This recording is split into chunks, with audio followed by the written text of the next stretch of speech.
রানাদা, এই তো দাদা, আমার কাছে 5 টাকা আছে। 5 টাকায় কিছু হবে তোমার দোকানে? 5 টাকা দাদা আমার কাছে এই মুহূর্তে কিছুই হবে না। তাহলে সকাল থেকে তো কিছু খাইনি, কিছু সকাল দাও। থেকে তুমি কিছু খাওনি, তোমাকে একটা রাজকীয় ঘুগনি দিচ্ছি, তুমি খাও। 10 টাকা দাম।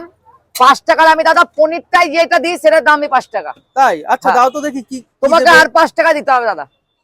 আচ্ছা পরের দিন দেবো, আমার বেশ, কাছে আজকে নেই। ঠিক ঠিক আছে। আছে দাদা। এটা একটা কাগজ ধরো, একটা বাটি ধরো, কাঁসার বাটি। বেশ, এ কি বাটি ধরিয়ে দিলে কেন? হ্যাঁ, একটা কাঁসার বাটি দিলাম। রাজকীয় ঘুগনি খেতে গেলে কাঁসার বাটিতে খেতে হবে। এক বাটি ঘুগনি দিলাম, বিট লবণ দিলাম, ভাজা মশলা দিলাম, স্পেশাল মশলা দিলাম, পেঁয়াজ দিলাম, শসা দিলাম,